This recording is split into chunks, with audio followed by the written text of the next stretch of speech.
વંદે ગુજરાત.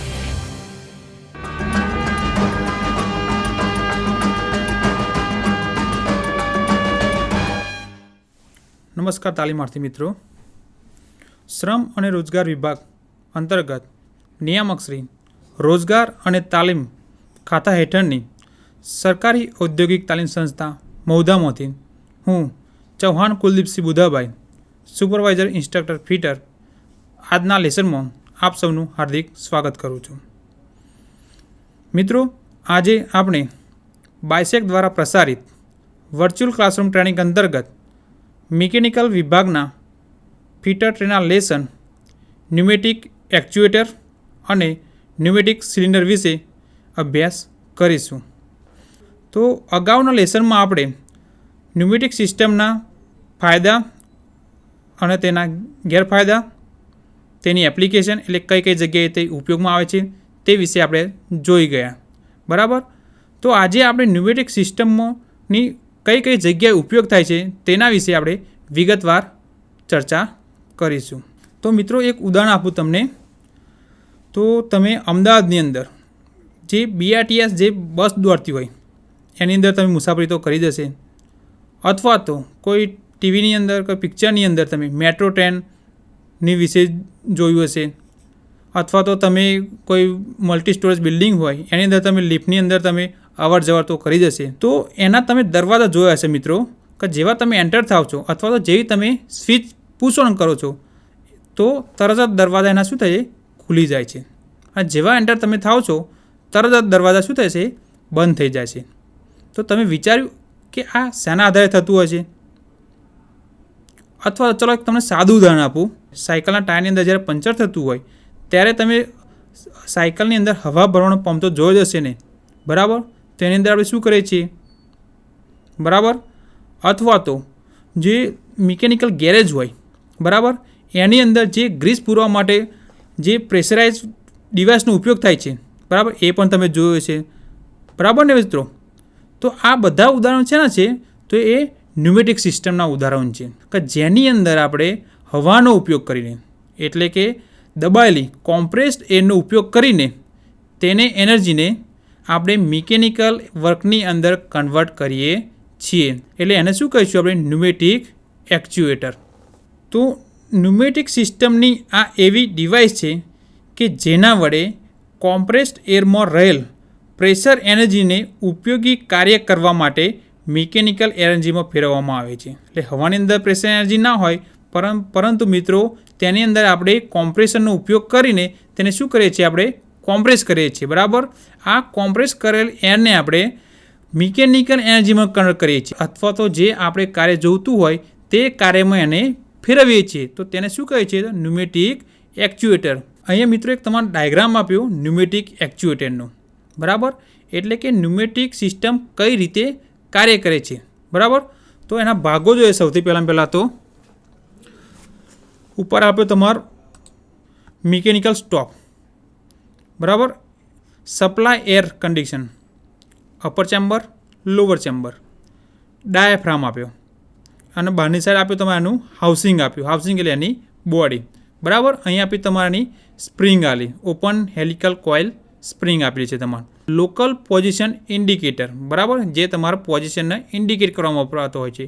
બાજુમાં આવેલો તમારો સ્ટેમ્પ. સ્ટેમ્પ એટલે એક જાતનો સળિયો કે જે તમારા સ્પ્રિંગની સાથે જોડેલો હોય છે. નીચે આપેલો છે તમારો કંટ્રોલ વાલ્વ, બરાબર.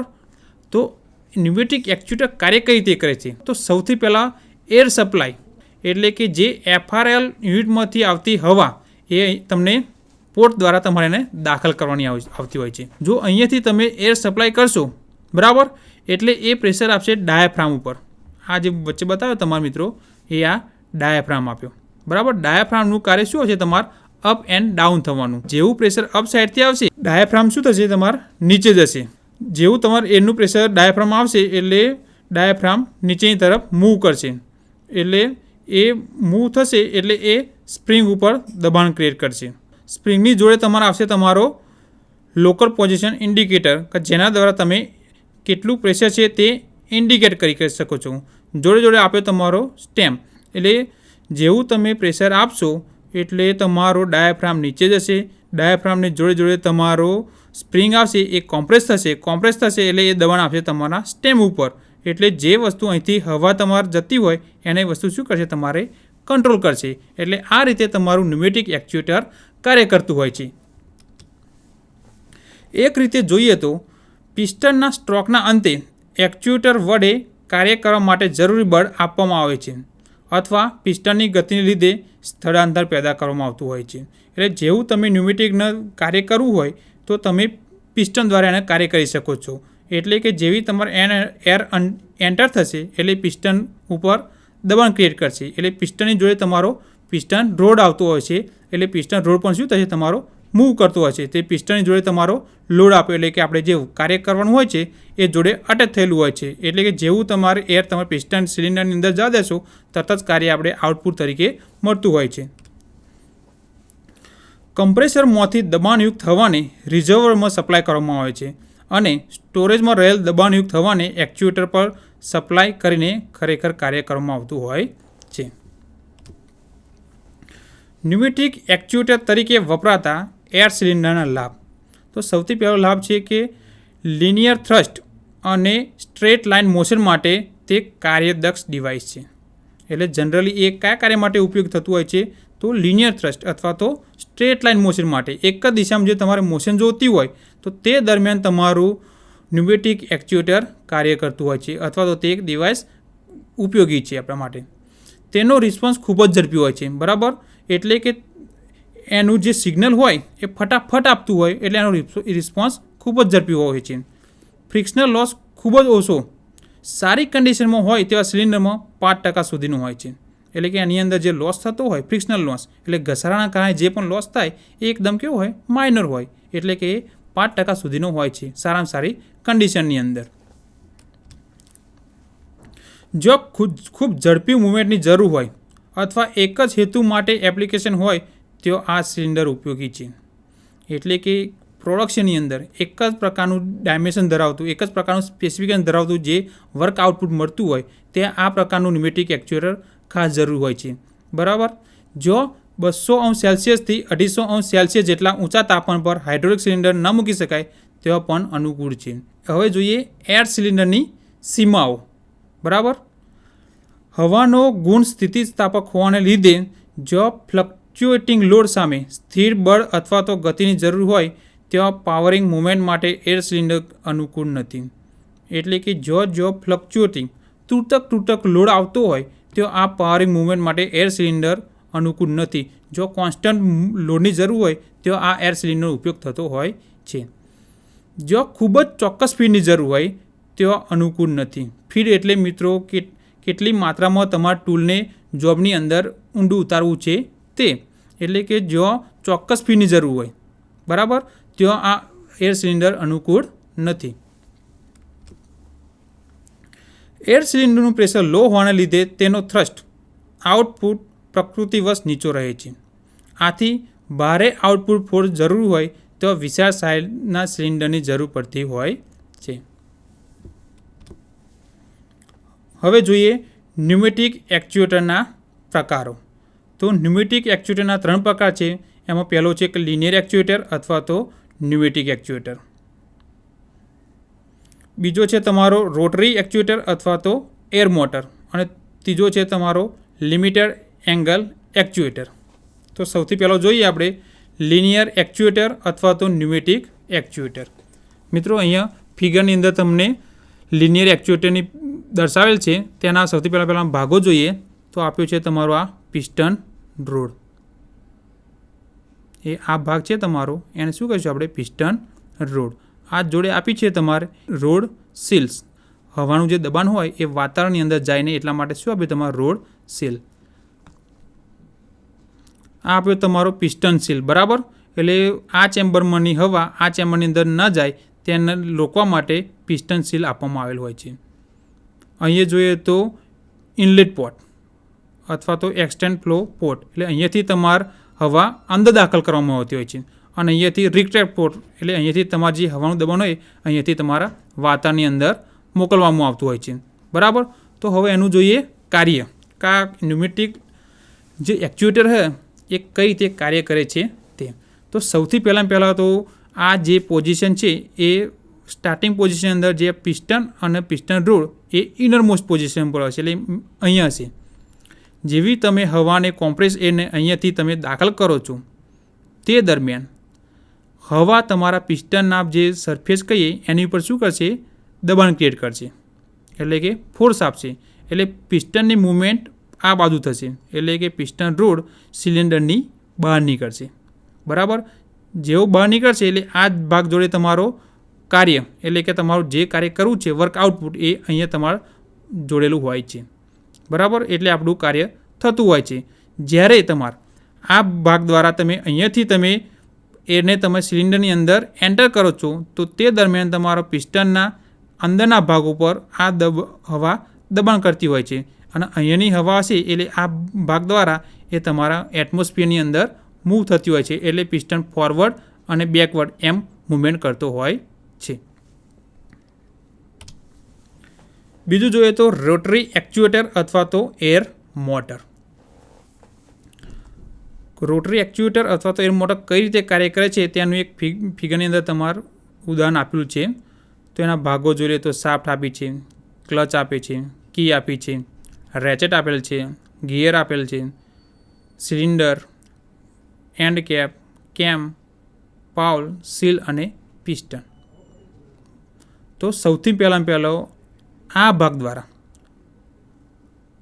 અહીંયાથી તમે જે હવા ઇનલેટ કરશો, એટલે જે કોમ્પ્રેસ એરને તમે અહીંયાથી દાખલ કરશો, એટલે તમારા સિલિન્ડરના એટલે કે પિસ્ટનના આ ભાગ ઉપર એ દબાણ ક્રિએટ કરશે. આ ભાગ ઉપર દબાણ ક્રિએટ કરશે એટલે તમારો સ્પિન્ડલ કહીએ અથવા તો પિસ્ટન કહીએ એ અંદરની સાઈડ તમારે શું કરશે? મૂવમેન્ટ આપશે. એટલે આ બાજુથી રહીને આ બાજુ તમારે એની મૂવમેન્ટ ચાલુ રહેશે. પિસ્ટનના સિલિન્ડર ઉપર એક જાતના ગ્રુવ આપેલા છે, એટલે કે ગિયર આપેલા છે. બરાબર, એટલે આ ગિયર અને તમારા કટરના ગિયર એકબીજા સાથે શું થશે? મેચ થશે. આ મેચ થશે એટલે તમારું જે કટર કહે એ શું થશે? તમારું ગિયર ફોરવર્ડ ડિરેક્શનમાં કાર્ય કરશે. બરાબર, એટલે જે કટિંગ કરવાનું હોય એ કાર્ય કરતું રહેશે. અને અહીંયાની જે હવા આવશે આ ભાગથી આ ભાગ તરફ તમારું પિસ્ટન મૂવમેન્ટ કરતું રહેશે, એટલે અહીંની જે હવા છે એ તમારે અહીંયા રહીને તમારા એટમોસ્ફિયર એટલે કે વાતાવરણની અંદર એક્ઝોસ્ટ થતી હોય છે. જ્યારે કટરને તમારે રિવર્સ મૂવમેન્ટને ગતિ આપવી હોય તે દરમિયાન અહીંયાથી તમારે હવા ઇનલેટ કરવાની હોય છે. એટલે અહીંયાથી તમે હવા ઇનલેટ કરશો એટલે પિસ્ટનના આ ભાગ ઉપર એ દબાણ ક્રિએટ કરશે એટલે આ પિસ્ટન આ બાજુ મૂવ થશે, અને અહીંયાની જે હવા હશે એ તમારા વાતાવરણની અંદર એક્ઝોસ્ટ થશે. એટલે આ રીતે ફોરવર્ડ અને બેકવર્ડ ડાયરેક્શનની અંદર તમારા કટરને તમારા ફોરવર્ડ અને રિવર્સ મોશનમાં તમે ફેરવી શકો છો અથવા તો ઉપયોગી કાર્ય કરી શકીએ છીએ. ત્રીજું જોઈએ લિમિટેડ એંગલ એક્ચ્યુએટર. તો અહીંયા તમને એક ડીસી મોટર આપેલી છે, રોટરી આર્મ આપેલો છે અને જોડે તમારે એક પેન્ડ્યુલમ લગાવેલો છે. એટલે કે લિમિટેડ એંગલ એક્ચ્યુએટર દ્વારા તમને કોઈ પણ ડિગ્રીએ તમે એને મૂવમેન્ટ આપી શકો છો. તો આ દરમિયાન તમને અહીં ડીસી મોટરને તમારે ફેરવવામાં આવતી હોય છે, જોડે જોડે તમારો રોટરી આર્મ ફરતો હોય છે, અને અહીંયા જે ડિગ્રી આપી હોય તમારે એ સેટ કરેલી હોય છે, એટલે તમારે સેન્ટર ઓફ માસ કહીએ અથવા તો આપણું પેન્ડ્યુલમ કહીએ, એટલે કે કાર્ય આપણું, એટલે કેટલા ડિગ્રીએ તમારે કાર્ય કરવું છે એ ડિગ્રી અહીં તમારે સેટ કરેલી હોય છે, અને આપણું કાર્ય આઉટપુટ આ રીતે મળતું હોય છે. આપણે ઘરની અંદર તમારું લોલકનું ઉદાહરણ જોઈએ આપણે તો એ કઈ રીતે કાર્ય કરતું હોય છે? તો લિમિટેડ એંગલ એક્ચ્યુએટર દ્વારા, કે જેના અંદર આપણે પર્ટિક્યુલર ડિગ્રી બરાબર સેટ કરી શકીએ છીએ. હવે જોઈએ સિલિન્ડર ફોર્સની ગણતરી. તો મેટ્રિક પદ્ધતિમાં સિલિન્ડર આઉટપુટ ફોર્સને નીચેના સૂત્ર વડે ગણી શકાય છે. એટલે કે સિલિન્ડર ફોર્સ આપણું જે કાર્ય કરે છે એન માટે કેટલા ફોર્સની જરૂર પડશે. બરાબર, એન માટે એક સૂત્ર આપ્યું છે કે F = P × A / 10 P × A/10. જો F બરાબર બળ ન્યૂટનમાં, P = સિલિન્ડર પ્રેશર બારમાં, A = સિલિન્ડર પિસ્ટનનું અસરકારક ક્ષેત્રફળ. એટલે કેટલો ફોર્સ આપણે જોઈએ છે એ તમારા આ સૂત્રના આધારે તમે ગણતરી કરીને મૂકી શકો છો. જો તમારે F = તમારો ફોર્સ આવશે, P જો સિલિન્ડરનું પ્રેશર કઈ રીતે ગણતરી કરીશું તો એ વસ્તુ આપણે FRS સિસ્ટમની અંદર જેટલું બાર પ્રેશર જેટલું બારમાં આપ્યું હોય એ પ્રેશર બાર આપણે અહીંયા લેવાનું હોય છે. અને એ એટલે ક્ષેત્રફળ, પિસ્ટનનું જે ક્ષેત્રફળ કેટલું હોય તો એનું આપણે જો એનું રેડિયસ ખબર હોય તો આપણે πr² એના સૂત્ર વડે આપણે એનું ક્ષેત્રફળ આપણે ગણી શકીએ છીએ. હવે જોઈએ સ્ટ્રોક. તો ગતિમાં રહેલ એક્ચ્યુએટર વડે કાપવામાં આવેલ અંતરને સ્ટ્રોક કહે છે. તે એક પ્રકારે લિનિયર એક્ચ્યુએટરની ક્ષમતાનું માપ છે. સ્ટ્રોક વડે એક્ચ્યુએટરના અગત્યના પરિબળો જેવા કે એક્ચ્યુએટરની વજનની ક્ષમતા, સમય, ગતિની ઝડપ અને બળ નક્કી કરી શકાય છે. સ્ટ્રોક એટલે જેમ ફોર સ્ટ્રોક અને ટુ સ્ટ્રોકની અંદર જે રીતે પિસ્ટન કાર્ય કરે છે એવી જ રીતે અહીં એક્ચ્યુએટર પણ કાર્ય કરતું હોય છે. એટલે કે ઇનર મોસ્ટ પોઝિશનથી આઉટર મોસ્ટ પોઝિશન સુધીનું અંતર, જ્યાં સિલિન્ડરની અંદર ઇનલેટ અને આઉટલેટ વચ્ચેનું અંતર એટલે કે ટીડીસી અને બીડીસી વચ્ચેનું અંતર આપણે સ્ટ્રોક કહે છે. એવી રીતે એક્ચ્યુએટરની અંદર આપણે ઇનર મોસ્ટ પોઝિશનથી આઉટર મોસ્ટ પોઝિશન સુધીના અંતરને આપણે એક્ચ્યુએટરનું આપણે સ્ટ્રોક કહીએ છીએ. બરાબર. એટલે એ કઈ વસ્તુ હોય? એ લિનિયર એક્ચ્યુએટરની ક્ષમતાનું માપ દર્શાવે છે. એના માટે અગત્યના પરિબળો કયા કયા છે? તો એક્ચ્યુએટરની વજન ક્ષમતા, સમય, ગતિની ઝડપ અને બળ નક્કી કરી શકાય છે. હવે જોઈએ સિંગલ એક્ટિંગ સિલિન્ડર. તે એક પ્રકારનું એક્ચ્યુએટર છે જે લોડને સીધી લાઇનમાં મૂવ કરે છે. સિંગલ એક્ટિંગ સિલિન્ડર એનું નામ કેમ પડ્યું? તો એ લોડને એક જ લાઇનમાં મૂવ કરી શકતું હોવાથી અથવા તો એક જ દિશામાં ન્યુમેટિક ફોર્સ આપી શકતો હોવાથી તેને સિંગલ એક્ટિંગ સિલિન્ડર કહેવામાં આવે છે. સિલિન્ડરના બે પ્રકાર હોય છે, સિંગલ એક્ટિંગ સિલિન્ડર અને બીજો ડબલ એક્ટિંગ સિલિન્ડર. એમાં સૌથી પહેલો છે સિંગલ એક્ટિંગ સિલિન્ડર. એટલે કે આ સિલિન્ડર વડે એક જ દિશામાં ન્યુમેટિક ફોર્સ આપી શકતો હોવાથી તેને સિંગલ એક્ટિંગ સિલિન્ડર કહેવામાં આવે છે. વિરુદ્ધ દિશામાં ગતિ કરવા માટે બાહ્ય બળ જેવા કે સ્પ્રિંગ અથવા લોડનું પોતાનું વજન વપરાય છે. જ્યારે તમે પિસ્ટન રોડને પાછો તમારા સિલિન્ડર અંદર મોકલવું હોય અથવા પાછો તમારે બેક ફોર્સ આપવો હોય તો તે દરમિયાન એને સ્પ્રિંગનું અથવા તો લોડનું પોતાનું વજન વાપરવામાં આવતું હોય છે. આની રચના જોઈએ તો એની ફિગર આપણે આકૃતિમાં દર્શાવેલ છે. તો સૌથી પહેલાં તો જોઈએ અહીંયા ઇનલેટ પોર્ટ આપ્યો એનું. બરાબર. આ આપ્યો છે એનો પિસ્ટન. આ પિસ્ટન સીલ, સિલિન્ડર આપ્યો. આ આપ્યું છે પિસ્ટન રોડ અને આ આપી છે સ્પ્રિંગ. તો જેવી એફઆરએલ યુનિટમાંથી કોમ્પ્રેસ એર આવતી હોય એને તમે ઇનલેટ પોર્ટ વડે અહીંયાથી દાખલ કરવામાં આવતી હોય છે. જે કોમ્પ્રેસ એર હોય એ તમારા સિલિન્ડરના બહારના ભાગ, બરાબર, એટલે કે પિસ્ટન ઉપર એ દબાણ ક્રિએટ કરતી હોય છે. એટલે આ ભાગ ઉપર એ દબાણ ક્રિએટ કરશે એટલે પિસ્ટન તમારે આ બાજુ તમારે ગતિ કરશે. પિસ્ટનની જોડે તમારે શું લગાવેલો હોય છે? તો પિસ્ટન રોડ. એટલે પિસ્ટન ગતિ કરશે એટલે જોડે જોડે તમારો પિસ્ટન રોડ પણ ગતિ કરતો આવશે. એટલે એક સમય એવો આવશે કે આ પિસ્ટન તમારો આ દિવાલ સાથે ટચ થઈ જશે એટલે બહારની સાઈડ એ મૂવમેન્ટ કરશે નહીં. એટલે આ જગ્યાએ આપણું જે આઉટર સ્ટ્રોક કહીએ એ અહીંયા ખતમ થઈ જશે. જ્યારે તમારે આ પિસ્ટનને પાછો ધકેલવું હોય તે દરમિયાન અહીંયાથી જે હવા આવતી હોય એને તમે હવાનું પ્રેશર હોય એને તમારે રિલીઝ કરવાનું હોય છે.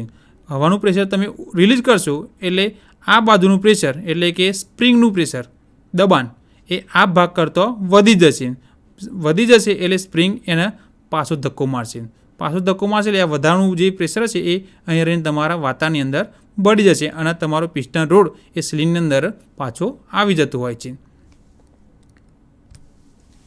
હવે આનું જોઈએ કાર્ય સિદ્ધાંત. સ્પ્રિંગ દબાણના લીધે શરૂઆતમાં પિસ્ટન ઇનર મોસ્ટ પોઝિશનમાં હોય છે. જ્યારે કોમ્પ્રેસ એરને ઇનલેટ પોર્ટ દ્વારા દાખલ કરવામાં આવે છે ત્યારે પિસ્ટનના આડછેદ પર દબાણ લાગે છે. આ પ્રેશર અને પિસ્ટનના આડછેદના ક્ષેત્રફળના ગુણાકારથી બળ પેદા થાય છે જે સ્પ્રિંગના દબાણની વિરુદ્ધ કાર્ય કરતું હોય છે. જ્યારે સ્પ્રિંગના દબાણ કરતો ન્યુમેટિક ફોર્સ વધી જશે ત્યારે સ્પ્રિંગ કોમ્પ્રેસ થશે અને પિસ્ટન ગતિ કરવાનું શરૂ કરશે. સીલ વડે એનું લીકેજ અટકાવી શકાય છે. હવાનો સતત પ્રવાહ ચાલુ રહેશે તેમ પિસ્ટનની ગતિ પણ સતત ચાલુ રહેશે. પિસ્ટન રોડ વડે લોડને પિસ્ટનની સાથે લગાવેલો હોય છે. પિસ્ટન ગતિ કરવાને લીધે લોડ પણ ગતિ કરે છે. હવે જોઈએ ફોરવર્ડ સ્ટ્રોક અને બેકવર્ડ સ્ટ્રોક. પિસ્ટનના બીજા છેડે પહોંચે ત્યાં સુધી તેની સાથે લોડ પણ ગતિ કરે છે. છેડો આવી ગયા પછી પિસ્ટનને ગતિ કરવા માટેની જગ્યા નહીં મળે, જેથી પિસ્ટન અને લોડની ગતિ અટકી જશે. પિસ્ટનની આ મૂવમેન્ટને ફોરવર્ડ સ્ટ્રોક કહે છે. અહીંયા મિત્રો તમે ફિગરની અંદર જોઈશું આપણે ફોરવર્ડ સ્ટ્રોક કોને કહેવાય અને રિટર્ન સ્ટ્રોક કોને કહેવાય. તો ફોરવર્ડ સ્ટ્રોક દરમિયાન પિસ્ટન રોડ સિલિન્ડરની બહાર નીકળે છે. તો અહીંયા તમારે ઇનલેટ પોટ આપ્યો છે, આ તમારે આપ્યો છે પિસ્ટન રોડ, આ પિસ્ટન આપ્યો છે અને આ બહારની ભાગ આલે તમારે સિલિન્ડર આપી છે. જોડે વચ્ચે આપી છે તમારી એ સ્પ્રિંગ આપી છે. જોડે જોડે પિસ્ટન સીલ અને રોડ સીલ પણ આપેલા હોય છે. વાતાવરણથી હવાને કોમ્પ્રેસર દ્વારા કોમ્પ્રેસ કરીને તમારે ઇનલેટ પોર્ટ દ્વારા સિલિન્ડરની અંદર દાખલ કરવામાં આવતી હોય છે. એ હવા પિસ્ટન ઉપર દબાણ ક્રિએટ કરશે. દબાણ ક્રિએટ કરશે એટલે પિસ્ટન બહારની તરફ, પિસ્ટનની જોડે અટેચ થયેલો પિસ્ટન રોડ એ બહારની તરફ મૂવમેન્ટ કરશે. એટલે એક સમય એવો આવશે કે આ પિસ્ટન રોડ આ દિવાલ સાથે શું થશે, ટચ થઈ જશે અને પિસ્ટનની મૂવમેન્ટ અટકી જશે. એટલે આ સ્ટ્રોકને આપણે શું કહીશું, ફોરવર્ડ સ્ટ્રોક.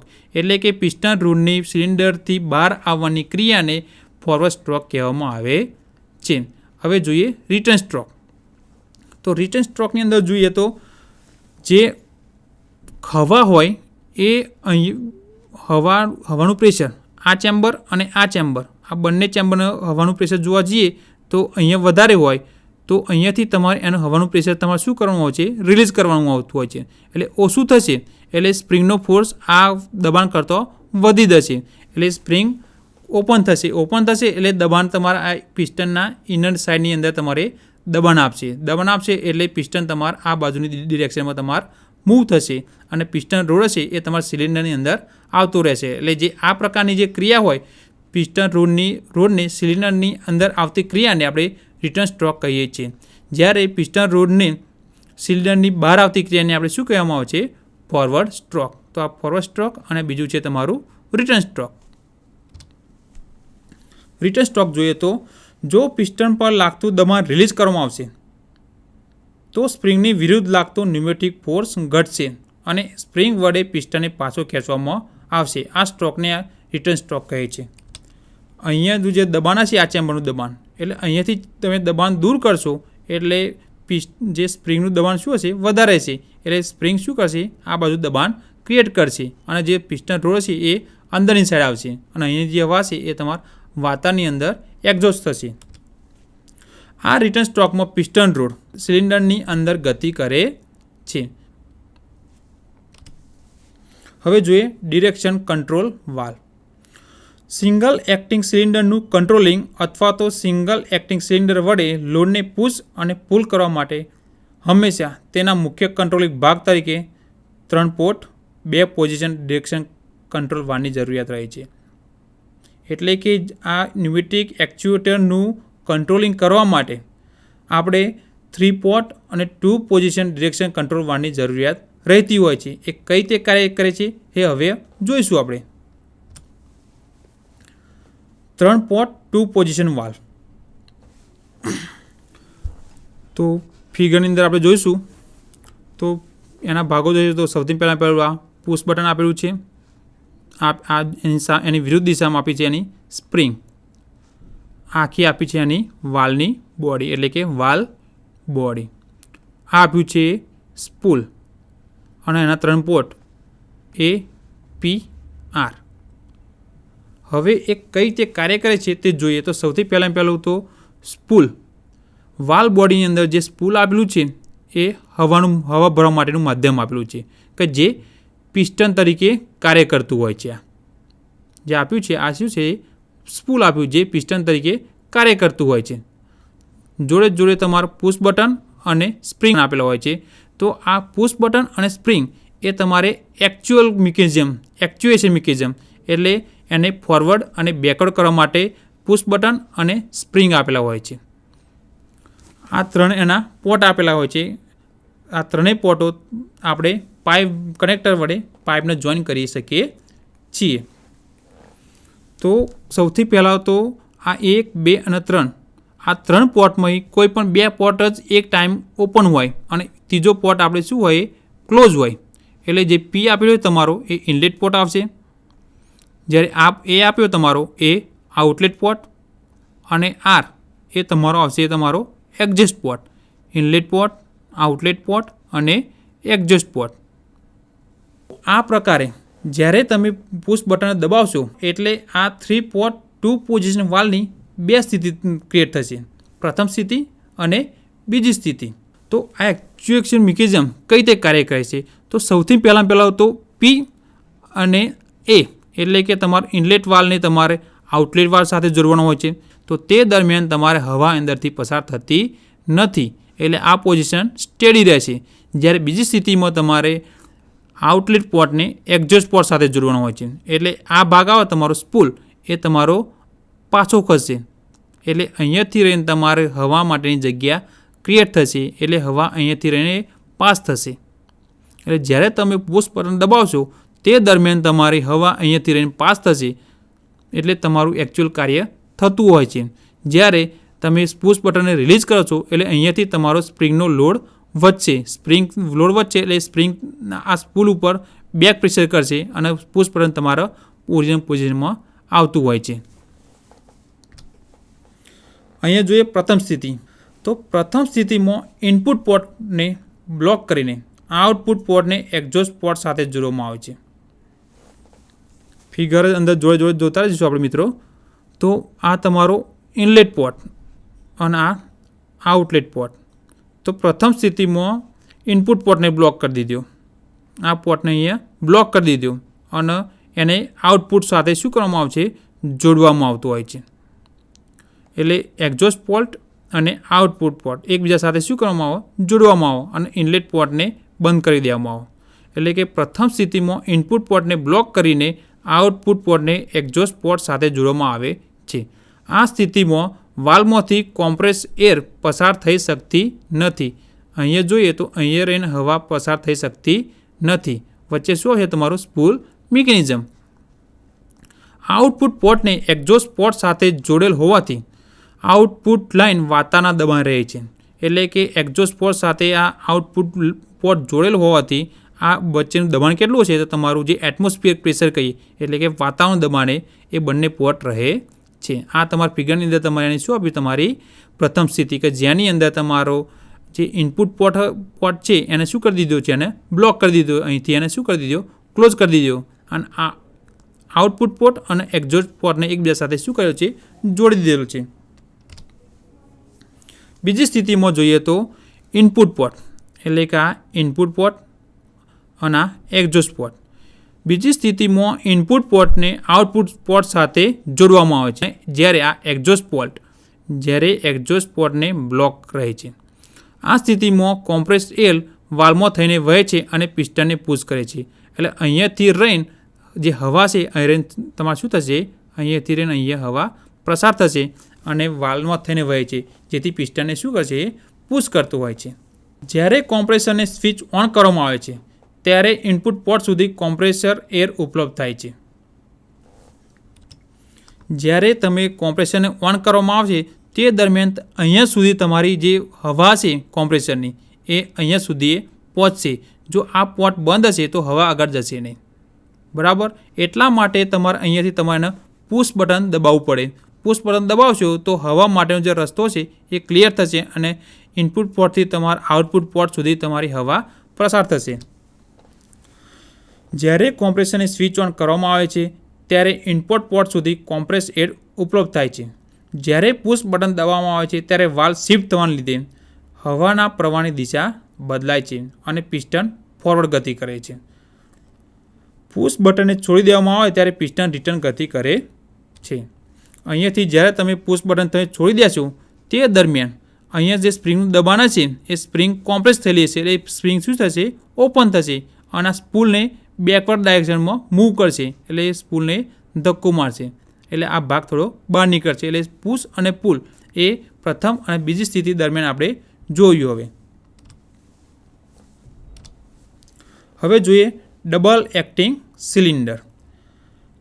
તો તે એવા પ્રકારનું એક્ચ્યુએટર છે જે લોડને પુશ અને પુલ પણ કરી શકે છે. તેમાં એર સપ્લાયના 2 પોર્ટ આપવામાં આવે છે.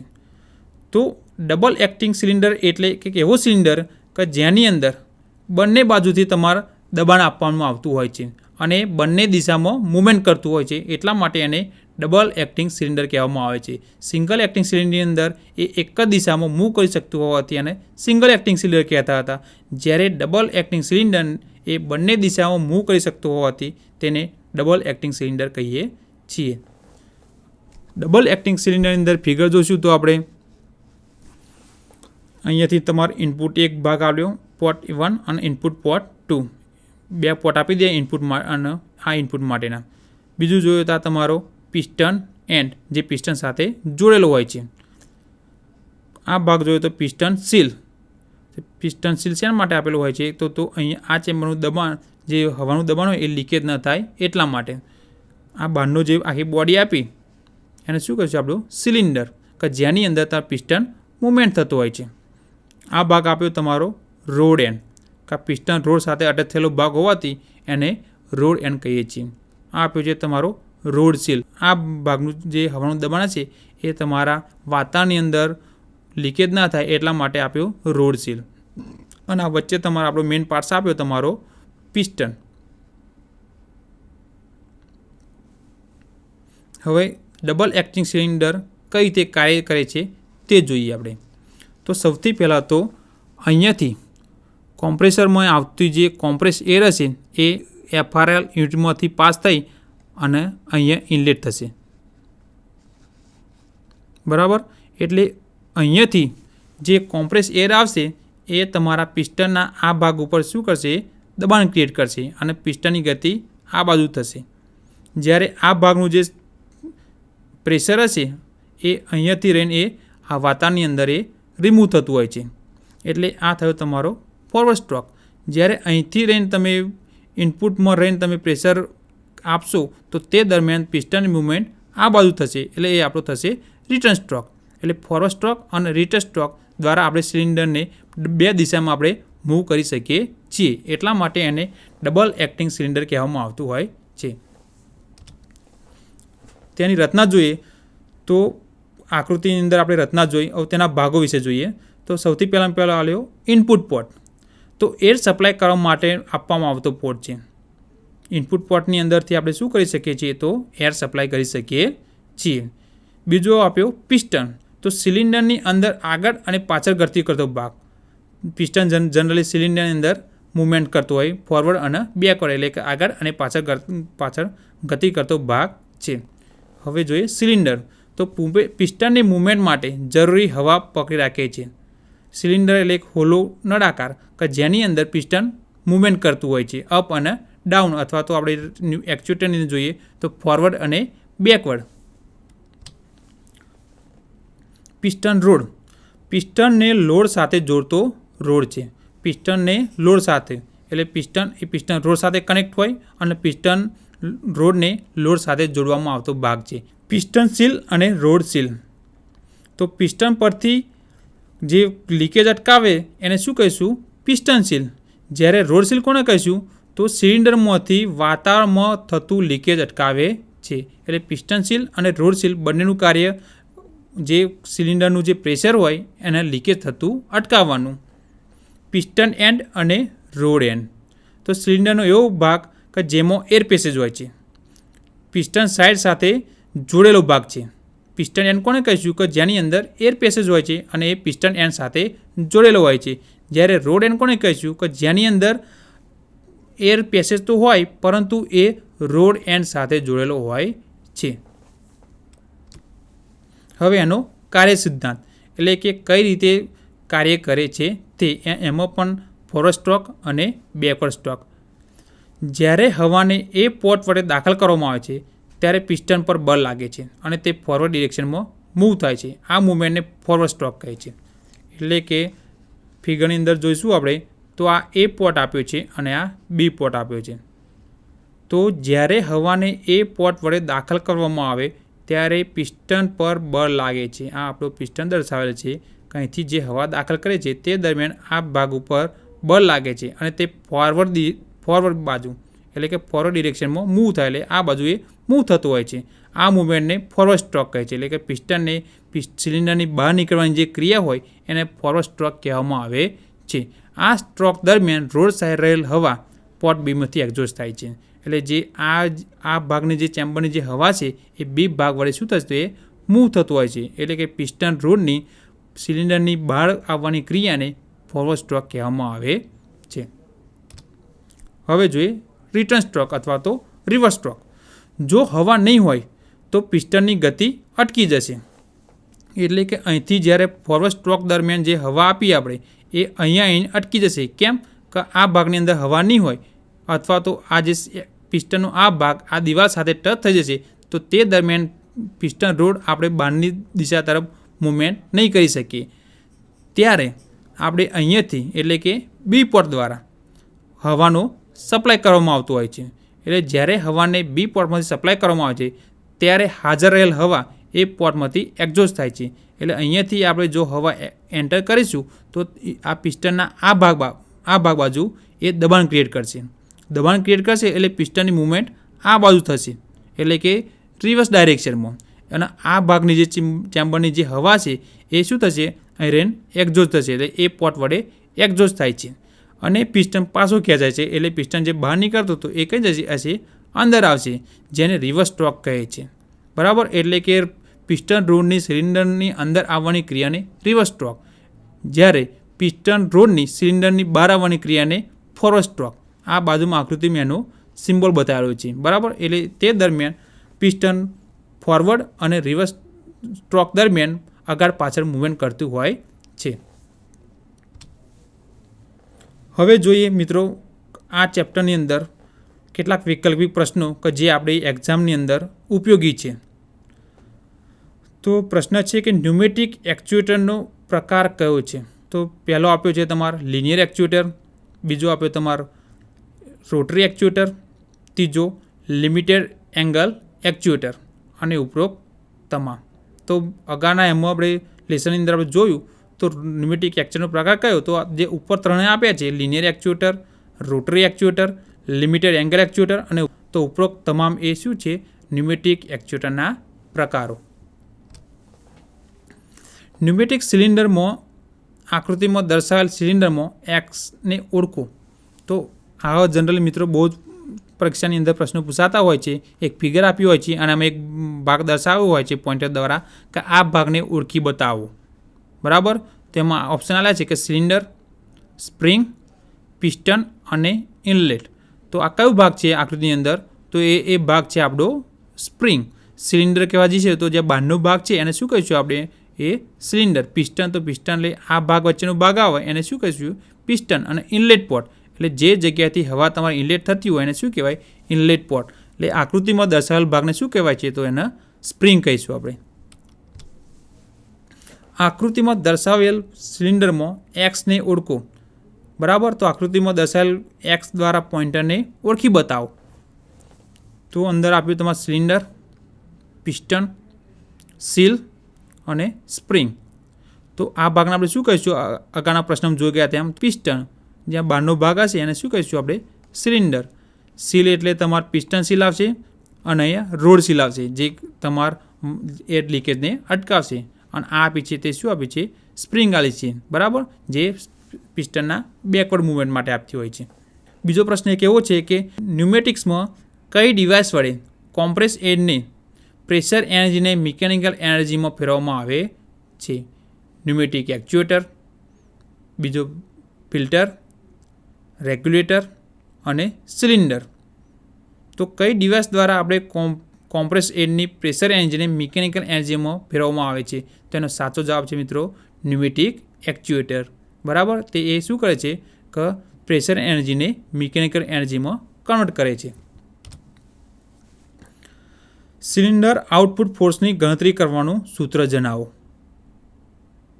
P/A × 10, A/P × 10, P/A/10, 10/P × A. તો અગાઉ લેસનમાં જો ગયા એમ સિલિન્ડર આઉટપુટ ફોર્સની ગણતરી કરવાનું સૂત્ર કયું આવશે? તો P × A/10. જ્યાં P એ શું આવશે? આપણું હવાનું દબાણ બારની અંદર પ્રેશર કહીએ. જ્યારે એ શું આવશે તમારો સિલિન્ડરનો સરફેસ એરિયા ડિવાઈડ બાય 10. તો મિત્રો આજનો મારો ટૉપિક અહીંયા હું પૂર્ણ કરું છું અને આશા રાખું છું કે આજના ટૉપિક વિશે આપને ઉપયોગી એવી સંપૂર્ણ માહિતી મળેલ હશે. અને જો આપને કોઈ પ્રશ્ન અથવા ક્વેરી હોય તો અમને જરૂરથી જણાવશો. રજા લઈએ. આવજો.